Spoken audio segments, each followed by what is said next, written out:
The Republicans are continuing their attack against the working families of our country with one of the most destructive budgets in American history. And I know the American people today, for very good reasons, are preoccupied with the horror of what happened in Las Vegas, and people are horrified by what has happened in Puerto Rico. But I would beg of the American people, please pay attention to the budget proposal and the so-called tax reform ideas brought by the Republican leadership here in the Senate as well as in the House. This proposal would cause devastating economic pain for tens of millions of Americans by, on one hand, giving incredibly large tax breaks for the wealthiest people in the country, while at the same time making it harder for our children to get a decent education, harder for the families of this country to get the health care they need, harder for families to literally put food on the table, harder to protect our environment, and harder for the elderly to live their retirement years with dignity. Mr. President, this is the Robin Hood proposal in reverse, the Robin Hood principle in reverse. Instead of taking from the rich to help the poor, this proposal makes massive cuts in programs desperately needed by the middle class and working families of our country, precisely to give unbelievably large tax breaks to the people on top, the people who least need those tax breaks. Mr. President, at a time of massive income and wealth inequality, where we have more inequality today than at any time since the 1920s, and more inequality than almost any major country on earth, where the very, very rich are becoming much richer. We have 40 million people living in poverty, and tens of millions of middle-class families are going nowhere in a hurry.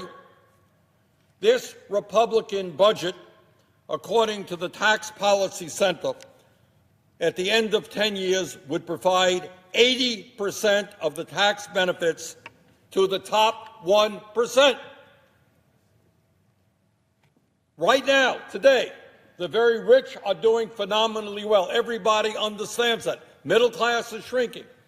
But according to the Nonpartisan Tax Policy Center, by the end of the decade, nearly 80% of the tax benefits of the Republican plan would go to the top 1%.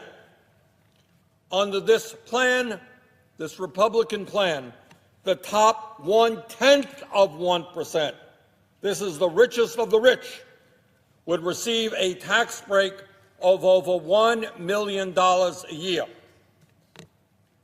At a time when so many of our families are struggling to put food on the table, struggling to figure out how they're going to send their kids to college, struggling about how they're going to afford to pay for child care, we have a Republican tax proposal which provides trillions of dollars in tax breaks to the richest people in this country. Mr. President, this is a budget which would increase the federal deficit by $1.5 trillion over the next decade. Now, we have heard here on the Senate floor my Republican friends talking about how worried they are about the $20 trillion national debt we have, how high the deficits are. This proposal, designed to give tax breaks to the wealthiest people in this country, would increase the federal deficit by $1.5 trillion over the next decade. And by the way, that is a conservative estimate. There are those who, in fact, think the deficit would go up a lot more than that. This is a Republican proposal which eliminates the estate tax. Now, what is the estate tax? Republicans name it the death tax. But let us be clear, about what this tax is and who benefits from it.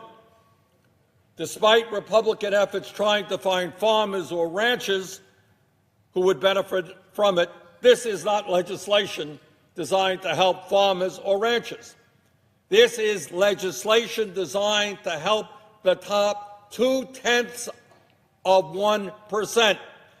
99.8% of the American people would not benefit one nickel from the repeal of the estate tax. Only the wealthiest of the wealthy.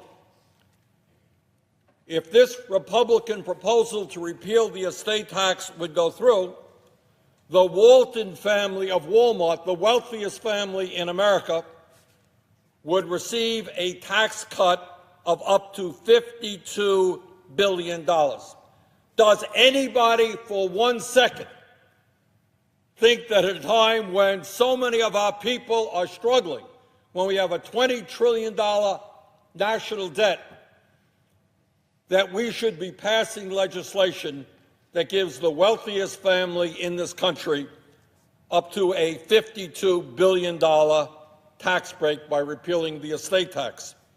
But it's not just the Walton family, of course.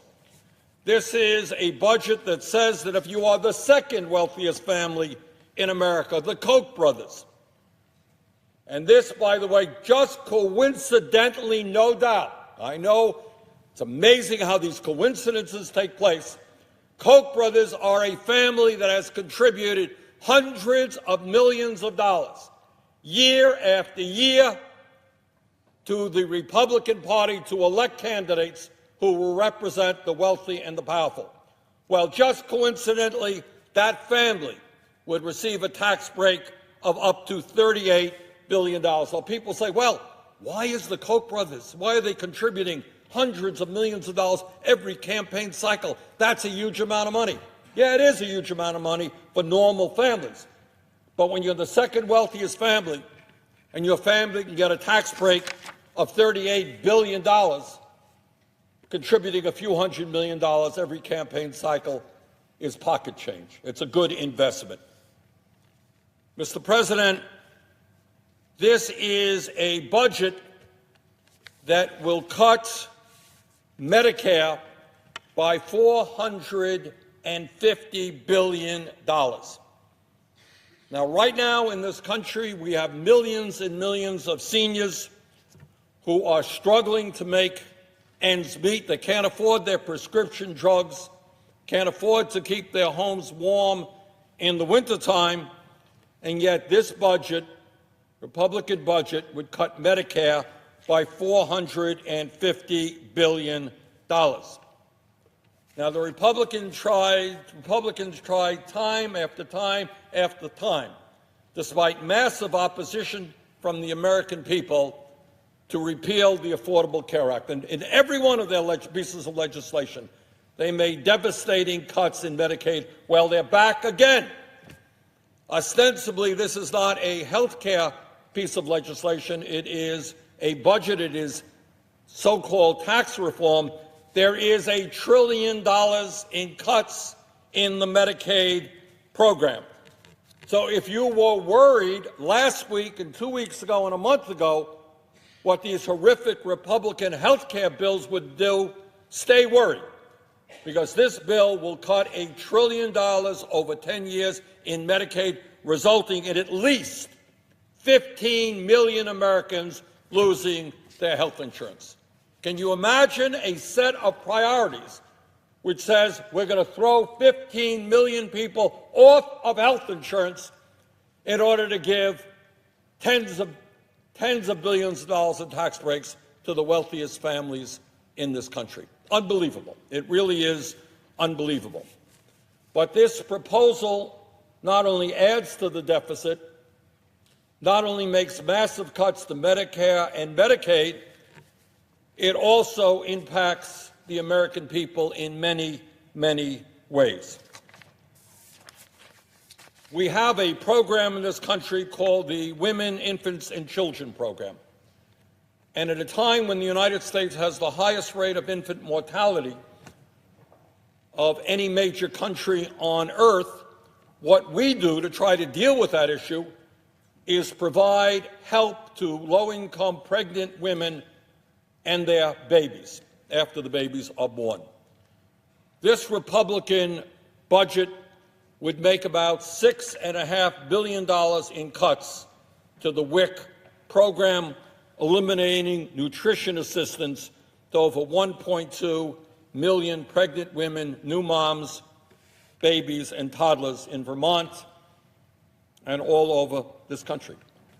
Here are the priorities: tax breaks for the Walton family, for the Koch brothers family, for billionaires, and cuts in programs for low-income pregnant women who want to have healthy babies. At a time when the cost of child care has skyrocketed all over this country, the state of Vermont, very serious problem. Families cannot find affordable child care. The Republican budget eliminates Head Start services for 25,000 children each and every year by cutting this program by about $3 billion. In total, the Republican budget would cut more than $5 trillion from education, health care, affordable housing, child care, transportation, and other programs that the working families of this country desperately rely upon.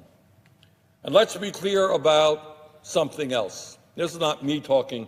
This is Republican economists saying the same thing.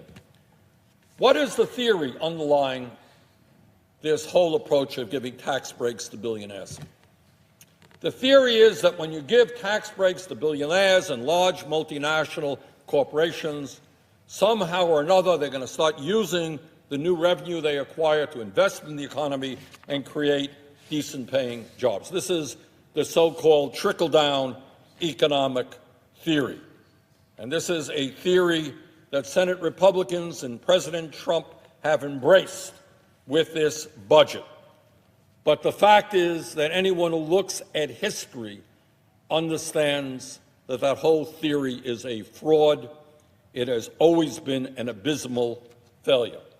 Since Ronald Reagan and George W. Bush slashed taxes on the wealthy and deregulated Wall Street, trillions of dollars in wealth have been redistributed from the middle class and working families to a handful of millionaires and billionaires. That's what trickle-down economics results in: transfer of wealth from the middle class to the people on top, and that is exactly what this Republican proposal will do.